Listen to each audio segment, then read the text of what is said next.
ॐ भूर्भुवः स्वः तत्सवितुर्वरेण्यं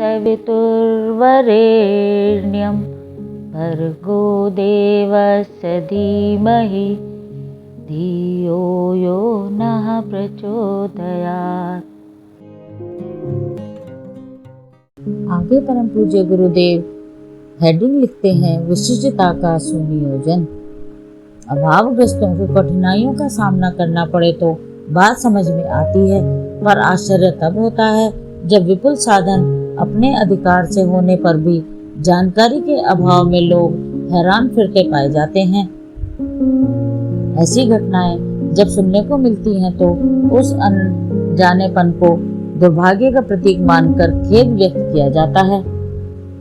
कहते हैं कि किसी अनाड़ी ने बाप के छोड़े हीरे को कांच समझकर अनाड़ी के हाथों बेच दिया और खुद जीवन भर दरिद्री बना रहा। लाल मणियों की माला पड़ी मिलने पर भी एक भिगनी उन्हें कौड़ियों के मोल बेच आई थी।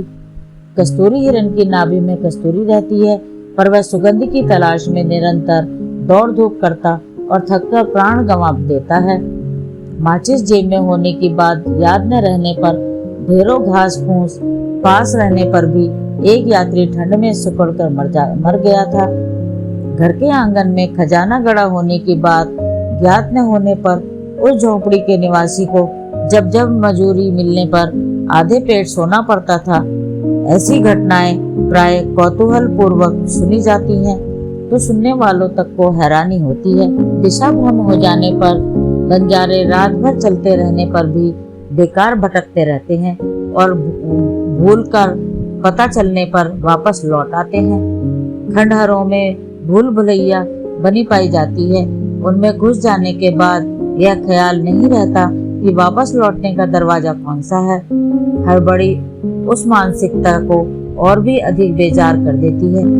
सुना है कि कई तो इस भटकाव में कई दिन घिरे रहकर मर तक जाते हैं। बालू को पानी समझकर भटकने वाले हिरणों की मृत तृष्णा का उदाहरण लोग प्राय दिया करते हैं। वह कहानी भी प्रसिद्ध है कि सिंह का बच्चा भेड़ों के समूह में मिलने पर अपने को ही भेड़ समझने लगा था। बाद में जब उसे आत्मबोध कराया गया तो वहां से हटकर सिंह के समूह में चला गया। सपने की स्थिति में भी लोग बेतुके स्वप्न देखते रहते हैं। नशेबाजों की कुमारी ऐसी होती है जिसमें ऐसा कुछ सूझ पड़ता है जिसकी वास्तविकता के साथ दूर तक भी कोई संगति नहीं बैठती। इस प्रकार की घटनाएं वस्तु स्थिति की सही जानकारी न होने के कारण होती हैं, पर अचंभा तब होता है जब आम आदमी ऐसी ही विसंगतियों और भटकाओं में कुछ दिन ही नहीं गंवाता वरन सारी जिंदगी दांव पर लगा देता है।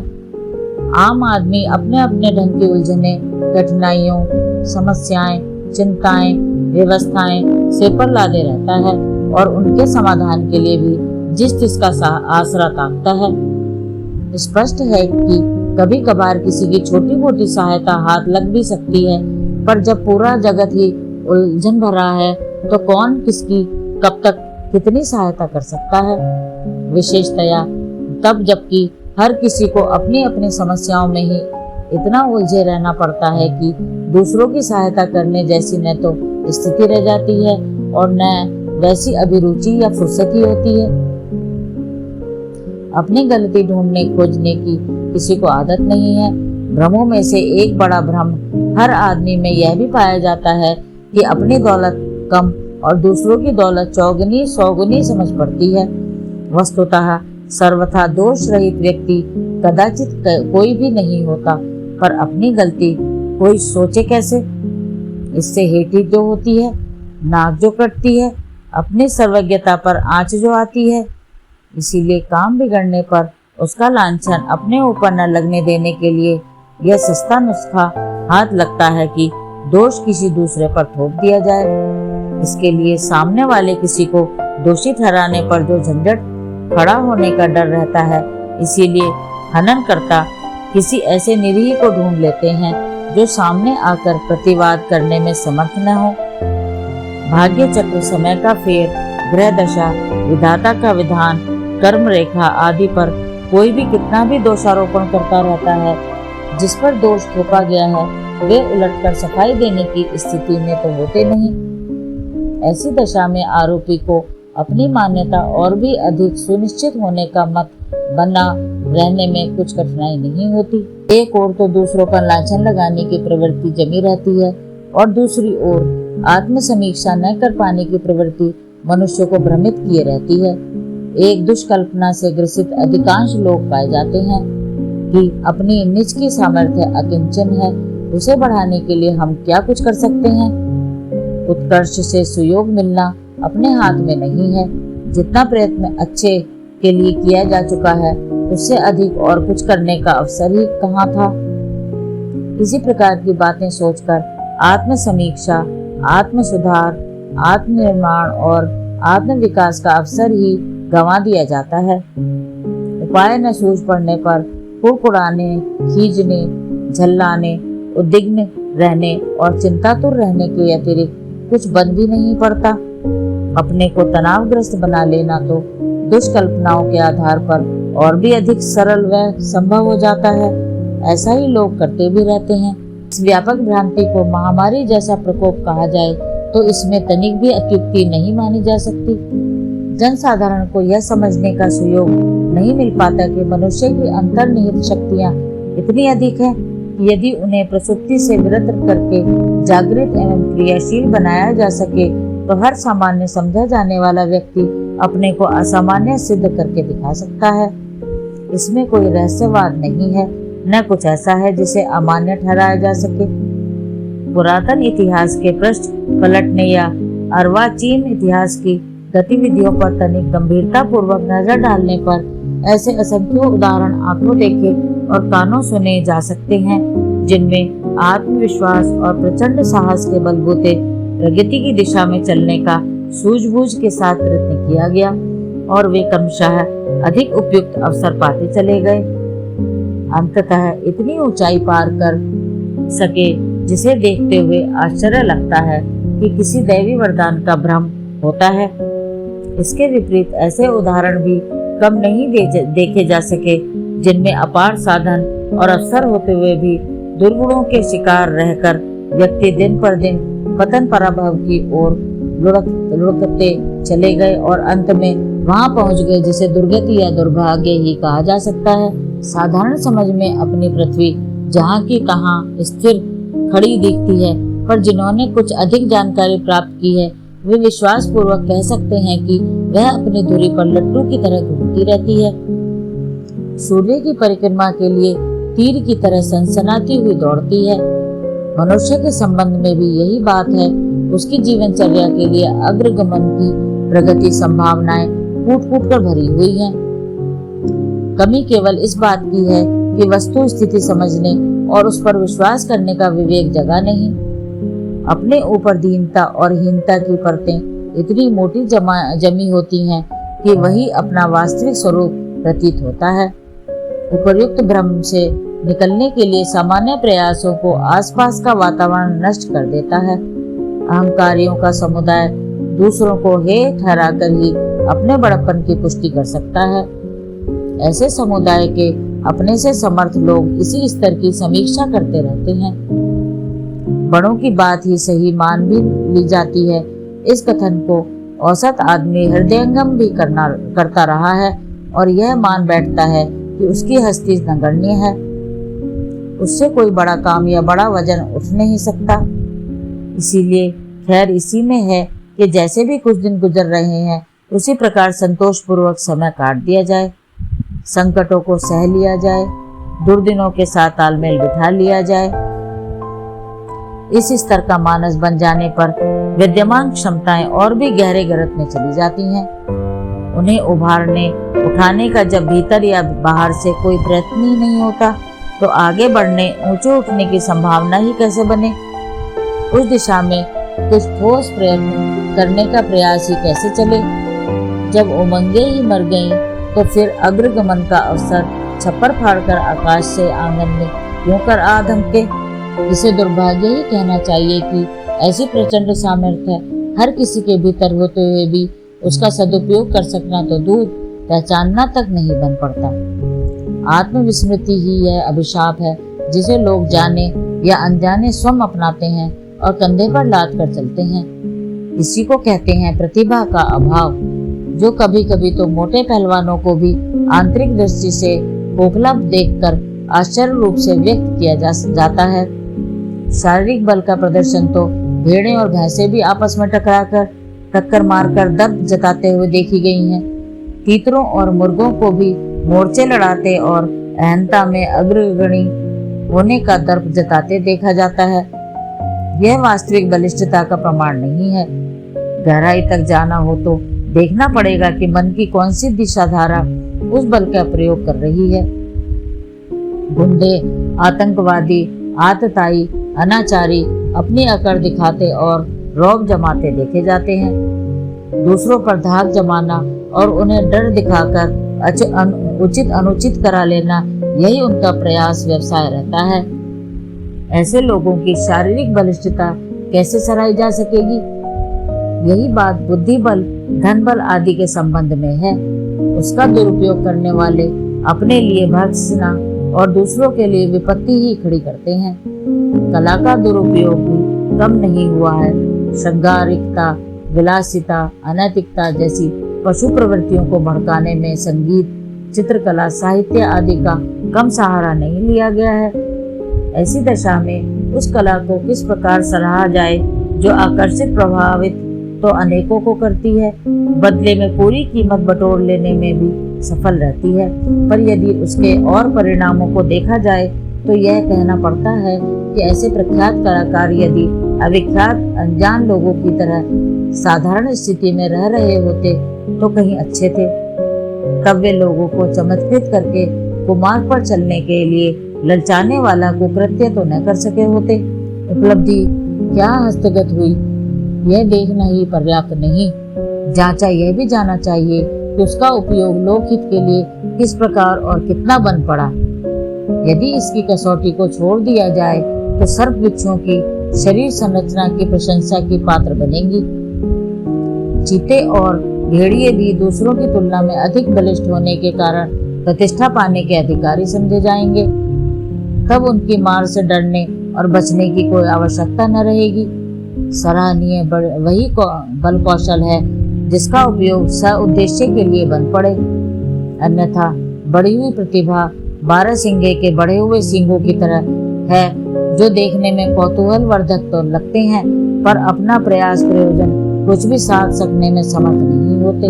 आगे परम पूज्य गुरुदेव हेडिंग लिखते हैं, इस विश्व की सबसे बड़ी शक्ति संसार के सुविस्तृत इतिहास का भूतकालीन पर्यवेक्षण करने पर इसी एक निष्कर्ष पर पहुंचना पड़ता है कि लालसा, वासना और कांक्षाओं से पीड़ित तो अनेकानेक रहते चले आए, पर उनमें से सफल थोड़े से ही हुए। कारण यह है कि मूल्य चुकाने के लिए जेब में कुछ न होने से उन्हें सजी धजी दुकान देखते हुए भी निराश होकर वापस लौटना पड़ा। इस हाट में बिकता तो एक से एक बड़ा आकर्षण है, पर सभी तो बदले की कीमत चाहते हैं। यदि वह पास में न हो तो फिर भटकने, थकने और निराश भरे निश्वास छोड़ते रहने के अतिरिक्त और क्या कुछ हाथ लगने वाला है। दूसरी ओर वे हैं जो लाखों का माल कुछ ही देर में खरीद बेचकर मुनाफे से थैली भर लेते हैं। भाग्योदय, वरदान और अनुग्रह, उदारता अथवा अनुकंपा के नाम पर बहुत कुछ पाने की इच्छा आशा की जाती है, पर यह सब मिलकर भी ओस कणों से अधिक और कुछ नहीं बनता। मोती तो पसीने से टपकते हैं, दौलत तो हाथ खोदते हैं। प्रगति के लिए हिम्मत से कम में गुजारा नहीं। सरंजाम कोई कितना ही इकट्ठा क्यों न कर ले, पर उसे सुव्यवस्थित और सुनियोजित किए बिना उसको रोकने और पलायन करने से रोका नहीं जा सकता। शक्ति की महत्ता तो बहुत है, पर वह उसी के पास ठहरती है जो उसके सुसंचालन की विद्या से परिचित है। संसार में निर्माण एक से एक बढ़कर हुए। पनामा और स्वेज की नहरें, पीसा की झुकी हुई नार, चीन की दीवार, अंगकोर वाट, कंबोडिया के खंडहर, मिस्र के पिरामिड, आगरे का ताजमहल, हावड़ा का पुल, जैसे महान निर्माणों को देखकर लोग आश्चर्य तो बहुत करते हैं, पर यह भूल जाते हैं कि इन्हें साधनों का ढेर भर बताकर पीछा नहीं छूटता। देखना यह भी होगा कि इनके पीछे कितनों की कल्पना ने योजना बनाकर प्रत्यक्ष ढांचा खड़ा करने में कितनी कुशलता और एकाग्रता दिखाई है। यही सार संक्षेप में मनुष्य का वर्चस्व है, जो जहां भी चमकता है वहां आकाश की बिजली की तरह कड़कता है और अपनी क्षमता से अवगत भी कराता है। डार्विन के कथनानुसार औसत आदमी को बंदर की तरह औलाद और वनमानुष मानने में कोई आपत्ति नहीं होनी चाहिए। प्राणी विकास के विज्ञानी एक ही बात कहते हैं कि सृष्टि के आदि में मात्र अमीबा स्तर के एक कोशीय प्राणी उत्पन्न हुए, पर उसमें प्रचंड इच्छा शक्ति विद्यमान थी। वही हलचल बनी और मनोबल युक्त क्रियाशीलता के बल पर उचित स्तर के कायकलेवर बनते चले गए। अंग प्रत्यंग उगे, स्वभाव अभ्यास बने और उन्हें अपने अपने निर्वाह साधन जुटाने के अवसर मिलते चले गए। वे यह भी कहते हैं कि जड़ माने जाने वाले पदार्थों पर भी प्राणी की प्रचंड इच्छा शक्ति काम करती है और प्रतिकूलताओं के बीच भी अनुकूलता उत्पन्न कर लेती है। लोगों को पैसे का, रूप सौंदर्य का, शिक्षा का, पद का, सम्मान सहयोग का मूल्य तो मालूम है और उनके लिए ललचाते हुए सिर पर पैर रखकर दौड़ने जैसी भगदड़ भी मचाते हैं। पर कहने लायक कुछ उपलब्धि उन्हीं के हाथ आती है जो अपने को अर्धमूर्छित, अर्धमृतक, आलसी, प्रमादी, निराश, हताश इस तरह की कीचड़ में फंसे रहने से इनकार कर देते हैं। भीतर से उभरी शक्ति बाहर के हर क्षेत्र में वर्चस्व का प्रभाव परिचय पक्का पर प्रस्तुत करती है।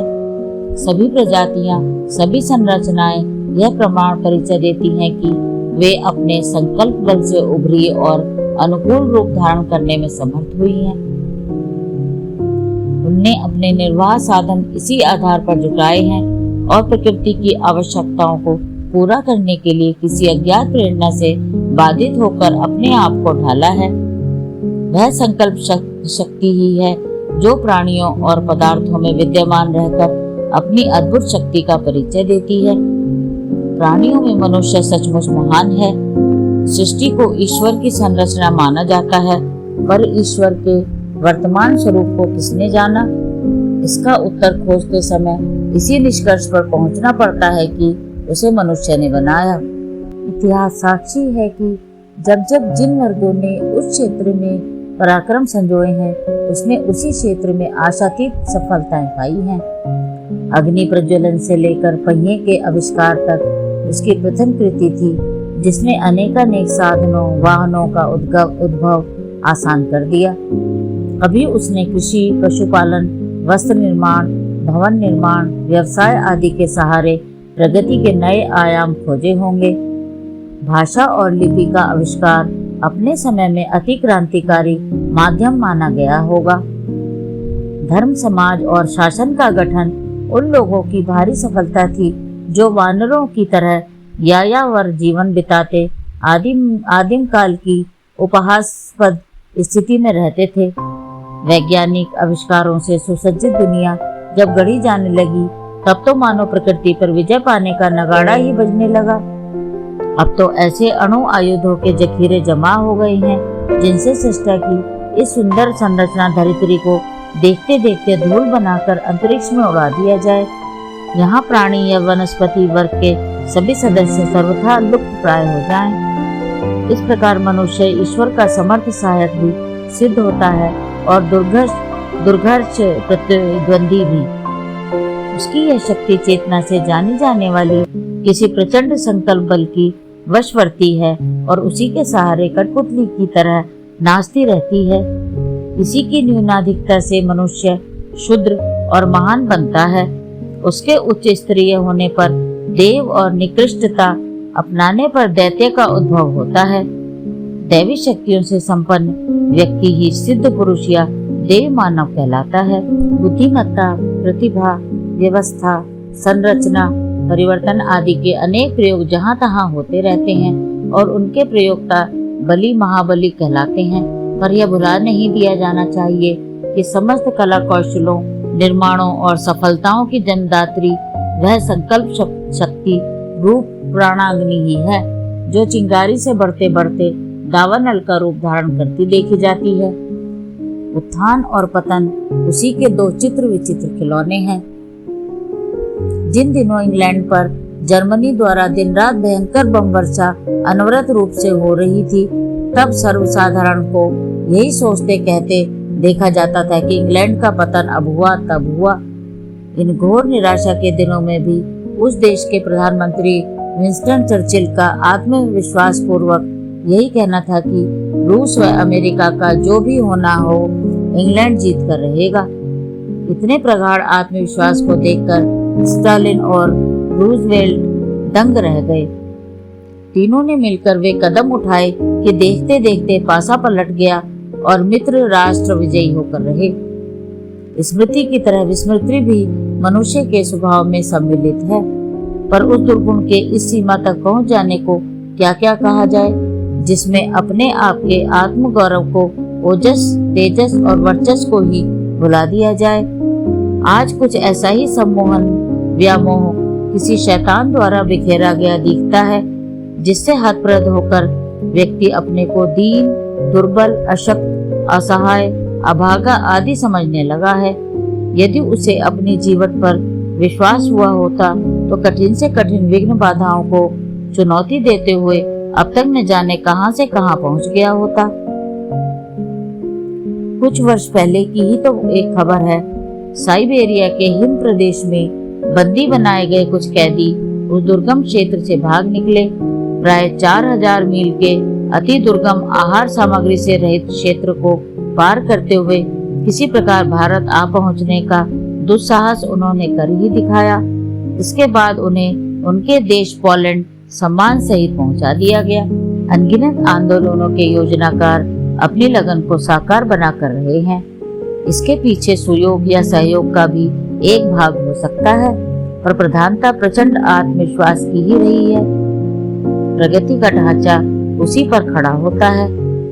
साधन अनायास ही नहीं टूट जाते, उनके लिए अपने आप को इतना प्रामाणिक और प्रखर सिद्ध करना होता है कि स्वेच्छा सहयोग बरसने में कहीं कोई कमी न रहे।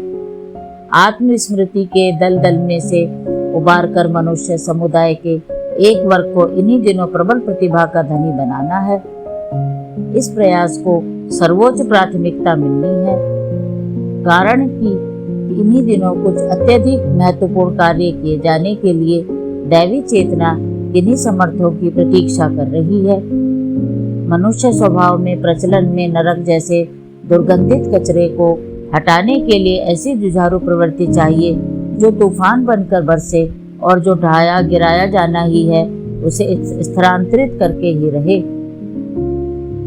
सृजन इतना इस स्तर का होना है मानव खंडहरों को बटोरकर उस स्थान पर नए सिरे से भव्य भवन खड़े किए जा रहे हों। इसके लिए बादलों जैसे सशक्त समुदाय की आवश्यकता है, जो तपते धरातल को अपनी वर्षा से जलमग्न कर दे, धरित्री पर हरी घास उगाकर उसे मखमली हरितिमा से महिमा मंडित कर दे। इन योद्धाओं के अग्रगामी बने बिना न तो दरिद्रता से लोहा लिया जा सकता है और न अस्वस्थता एवं अशिक्षा से ही पिंड छूटेगा। सैन्य शिक्षण, व्यवसाय, विद्यालय, व्यायामशालाओं, विद्यालयों, कला केंद्रों की कमी नहीं, पर दुर्भाग्य इसी एक बात का है कि प्रतिभा परिष्कार की सांगोपांग व्यवस्था कहीं पर नहीं है। कठिनाई इस मार्ग में यही एक है कि प्राण चेतना अंतःकरण के अंतराल में से उभरती नहीं, किंतु उस गहन गह्वर तक पहुंचने, कुरेदने, उभारने वाले उपकरणों का एक प्रकार से सर्वथा अभाव ही हो गया। इस कमी के रहते अन्य किसी क्षेत्र का विकास भले ही हो जाए, पर प्रचंड प्रतिभा संपन्न ऐसे व्यक्तियों का दर्शन हो ही नहीं सकेगा जो नवयुग की महती आवश्यकताओं को देखते हुए अनय से जूझने और सृजन को साकार बनाने में अपने अतिरिक्त पौरुष का परिचय दे सकें। इन दिनों इन्हीं महामानवों को, सुगढ़ व्यक्तित्वों, प्रतिभावानों को ढूंढ निकालने की प्रक्रिया संपन्न होनी है। आगे परम पूज्य गुरुदेव हेडिंग लिखते हैं, प्रतिभा बनाम तेजस्विता बनाम तपश्चर्या। मनुष्य अन्य जीवधारियों से भिन्न है। उसकी शारीरिक संरचना इतनी अद्भुत है कि वह कला कौशल के क्षेत्र में न जाने क्या क्या चमत्कार दिखा सकता है। उसका बुद्धि संस्थान इतना अद्भुत है कि सुविधा साधनों की बात ही क्या, वह उसके बलबूते वैज्ञानिक के रूप में प्रकृति का रहस्योद्घाटन और प्राणी जगत का भाग्य निर्माता होने तक का दावा कर रहा है।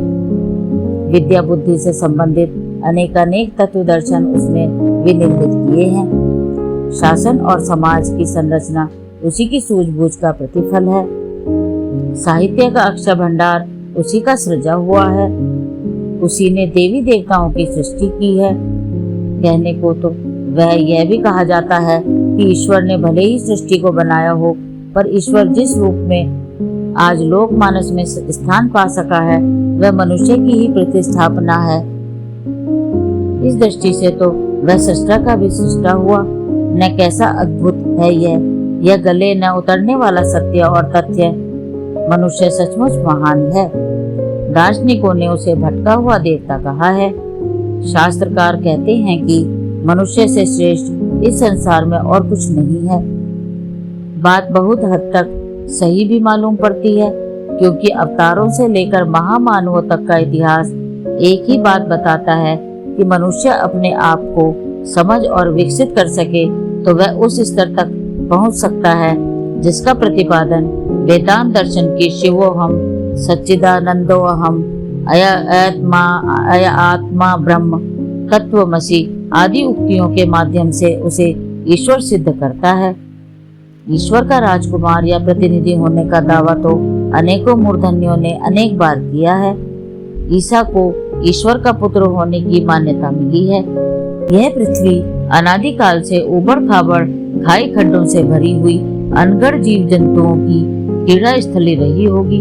उसे आज की स्थिति में लाने और स्वर्गादपि गरीयसी बनाने में मनुष्य की कलाकारिता की ही प्रधान भूमिका रही है।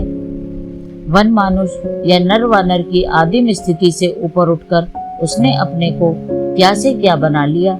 इसे देखकर हैरत में रह जाना पड़ता है। प्रकृति की रहस्यमय शक्तियां कभी अविज्ञात रही होंगी, पर आज तो उसने परमाणु में विद्यमान शक्ति स्रोतों को हस्तगत कर लेने से लेकर अंतरिक्ष पर साम्राज्य स्थापित करने तक की ठानी है। मनुष्य सचमुच वह है जो कुछ इस ब्रह्मांड में महान से महानतम हो सकता है। आश्चर्य इस बात का है कि उसे भटकाव ने इस बुरी तरह से जकड़ा है कि वह अपने अस्तित्व, महत्व एवं स्तर के संबंध में इतना अधिक दिग्भ्रांत हो गया है कि उसे भटकाव की चरम सीमा कहा जा सकता है। भटकाव का पहला सोपान वहां से आरंभ होता है जहां मनुष्य अपनी सत्ता, महिमा, गरिमा और क्षमता के संबंध में लगभग पूरी तरह विस्मृति की खुमारी में चला जाता है। अपनी आकृति प्रकृति की भिन्नता को तो देखता है, पर यह नहीं सोच पाता कि वह पशु स्तर के प्राणियों से चेतना के क्षेत्र में कुछ विशिष्ट है। प्राणी पेट भरने और प्रजनन के कौतुक का रसास्वादन करने के लिए जीवित रहते हैं। उन्हें न मर्यादाओं के प्रति श्रद्धा होती है और न वर्जनाओं से बचने की आस्था। बंधनों, उत्तेजनाओं और अवरोधों से बाधित होकर ही वे अनुचित को अपनाने से रुक पाते हैं।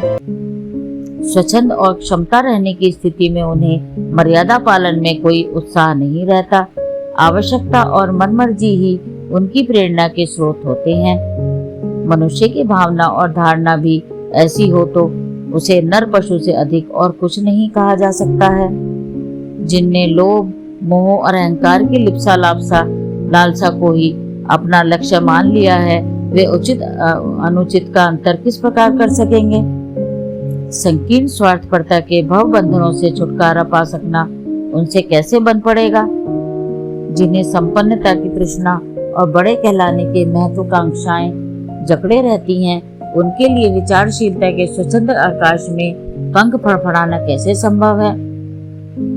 आम आदमी साधनों और क्षमताओं की दृष्टि से कैसा ही क्यों न दिख पड़े, पर उसे आदर्शों की उमंगें प्रभावित ही नहीं करती। उत्कृष्टता की गरिमा अपनाने के लिए उमंगें ही नहीं उठती। पुण्य और परमार्थ का प्रसंग तो एक प्रकार से छूट ही जाता है। जिसके लिए सृष्टा ने मानवीय उत्कृष्टता का लगभग देवोपम स्तर का सृजन विशेष रूप से किया है, उसके पूरी तरह छूट जाने के उपरांत व्यक्ति शूद्र कृमि कीटकों की गई गुजरी श्रेणी में ही गिने जाने योग्य रह जाता है, भले ही वह पदाधिकारी, पदवीधारी, संपन्न, कुशल एवं विभूतिवान ही क्यों न समझा जाता हो। यह सुविधाएं मात्र शारीरिक विलासिता, सज्जा अथवा इठलाने भर के काम आती हैं। अंतः चेतना को उनकी बहुलता से न तो संतोष होता है और न उल्लास मिलता है, जिसके आधार पर वह अपने आप को गौरवान्वित अनुभव कर सके। यही है वह अभाव जिसके बिना हर घड़ी उद्दीनता एवं खीज छाई रहती है। धर्म चर्चा तो कई लोग करते और सुनते रहते हैं, पर होता यह सब कुछ खोखला ही है। लोग पूजा पाठ के कर्म कांडों, तीर्थ पर्यटनों, भजन प्रदर्शन की विडंबनाओं से मन बहलाते और अपने को धर्मध्वजी मानते देखे गए हैं, पर बात वस्तुतः वैसी है नहीं। कर्म कांडों का एक मात्र मंतव्य यह है कि चिंतन और व्यवहार में अधिक शालीनता का समावेश करें। जिन्हें धर्म में वस्तुतः कुछ रुचि है, उन्हें देवोपम स्तर का जीवन यापन करते देखा जाना चाहिए। उनके अंतरंग और बहिरंग दोनों ही प्रामाणिकता एवं प्रखरता से भरे होने चाहिए। अनौचित्य को अपनाकर भी लोग सुविधा साधनों का संग्रह और चरण चाटुकारों के माध्यम से मिल सकने वाली प्रशंसा बटोर लेते हैं, पर उनमें न तो यह गहराई होती है और न स्थिरता। धुएं से बने बादल कितने ही घने क्यों न हो, हवा के एक झोंके में जिधर तिधर बिखर जाते हैं। छलावा पानी के बबूले की तरह कुछ ही क्षणों में अपना अस्तित्व गंवा बैठता है। प्रतिभा के विपुल भंडार मनुष्य की अंतःसत्ता में भरे पड़े हैं। उन्हें उभरने, प्रकट होने का अवसर उन दबावों के कारण आने ही नहीं पाता, जो कषाय कल्मशों के रूप में आत्मसत्ता के ऊपर स्वेच्छा पूर्वक ला दिए गए हैं। लकड़ी को पानी पर तैरते रहना चाहिए, पर यदि उस पर भारी चट्टानें बांध दी जाएं, तो अपना स्वाभाविक गुण तैरना दबकर वह दब जाती है। विभूतिवान होते हुए भी मनुष्य निकृष्टता की चट्टान सिर पर लाद लेने के उपरांत तैरने और अपना वास्तविक स्वरूप दिखा पाने की स्थिति में रह ही नहीं जाता। प्रसुप्त प्रतिभा को जागरण का अवसर मिले, इसके लिए आवश्यक है कि श्रेष्ठ चिंतन से अंतराल को और दुष्ट आचरण से काय कलेवर को बचाए रहने का प्रयत्न किया जाए।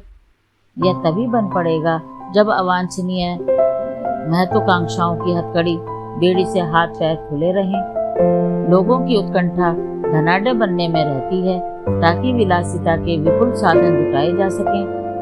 साथ ही अभावग्रस्तों की बिरादरी में अपने को बड़ा चढ़ा सिद्ध करने की मूछें मरोड़ी जा सकें। इतनी छोटी सीमा में जिनका अंतराल केंद्रीभूत होकर रह गया है, वे उन महान कार्यों के प्रति उन्मुख ही नहीं हो सकते जो मानवीय गरिमा में चार चांद लगाते हैं। खूंटे से बंधी हुई नाव चप्पू चलाते रहने पर भी आगे कहाँ बढ़ पाती है। संकीर्ण स्वार्थपरता से ग्रसित व्यक्ति न तो आदर्शवादिता अपना सकता है और न ऐसा कुछ कर सकता है जिसे उत्कृष्ट कहा जा सके। सज्जा की विडंबना रचकर तो कुरूप वैश्याएं भी अपने को परी जैसी सुंदर दिखाने का भ्रम रचती हैं। प्रतिभा कहीं बाहर से बटोरनी नहीं पड़ती, उसे सदा भीतर से ही उभारा जाता है। इसके लिए उन अवरोधों को हटाना अनिवार्य है जो भारी चट्टान की तरह उत्कृष्टता के मार्ग में भयानक अवरोध बनाकर अड़े होते हैं। इस संदर्भ में स्मरण रखने योग्य तथ्य है कि औसत नागरिक स्तर का निर्वाह अंगीकार किया जाए, अन्यथा तृष्णा और वासना की लिप्सा इतनी सघनता के साथ छाई रहेगी कि अपनी सामर्थ्य की तुलना में अकिंचन जितना परमार्थ भी करते न बन पड़ेगा। यह खाइयां इतनी चौड़ी और इतनी गहरी हैं कि छोटे से जीवन का समूचा साधन, श्रम, कौशल खपा देने पर भी उन्हें भरा नहीं जा सकता।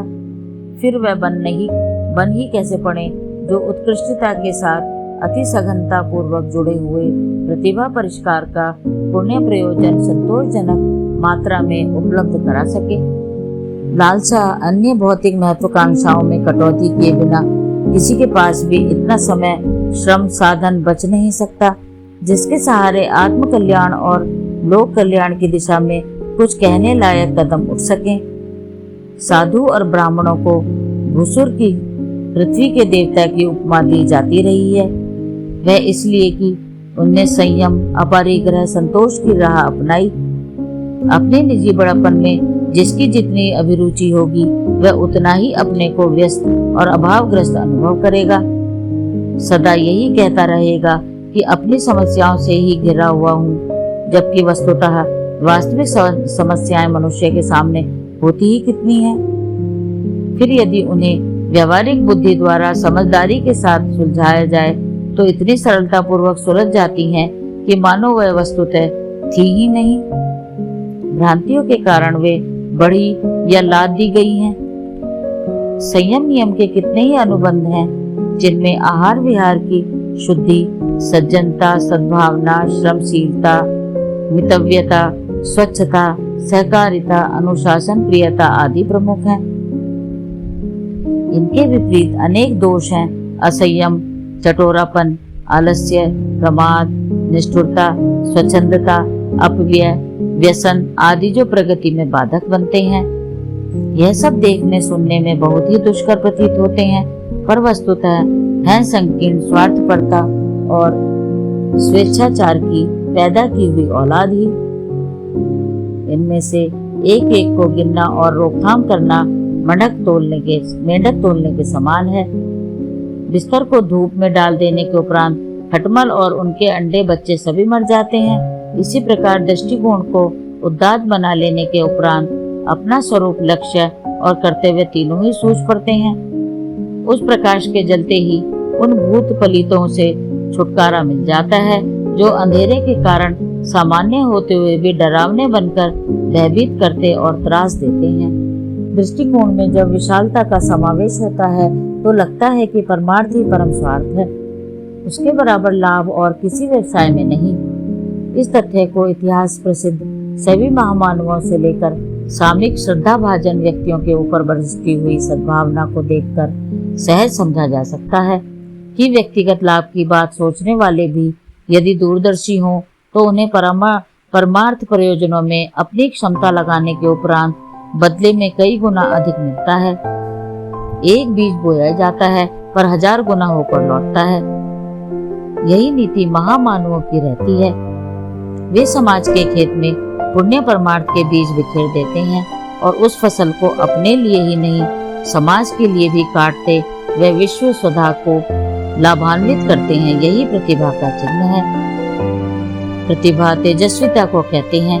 यह चेहरे की चमक या चतुरता नहीं वरन मनोबल पर आधारित ऊर्जा है।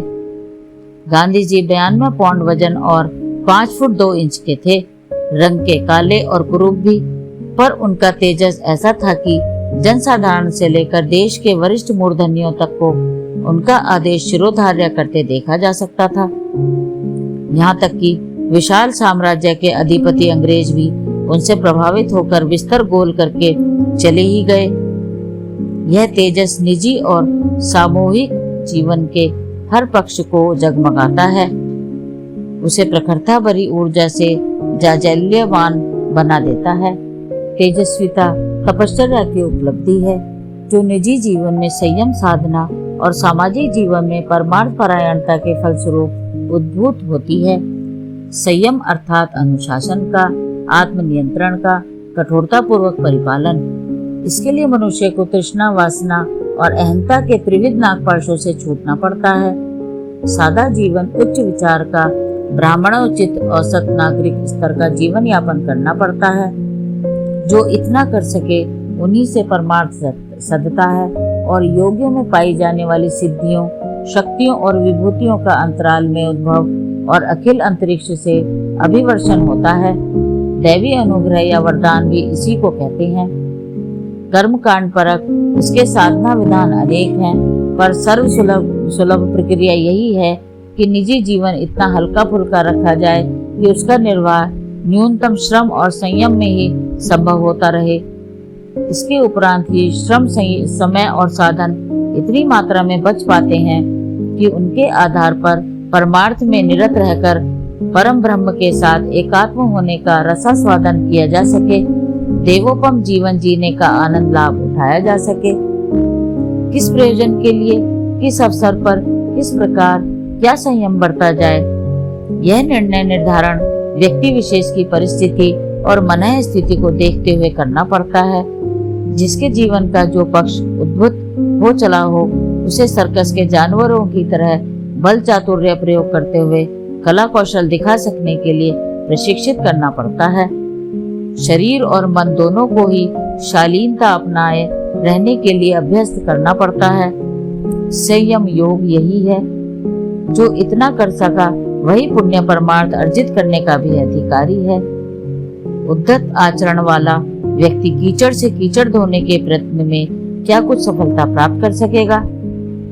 शालीनता और परमार्थ परायणता मिलकर ही तपश्चर्या बनती है और उन्हीं के आधार पर प्रतिभा की ऊर्जा अपनी प्रचंडता का परिचय देती है। कृपया लाइक करें, सब्सक्राइब करें तथा हमारी नई वीडियो देखने के लिए बेल आइकन दबाएं। धन्यवाद।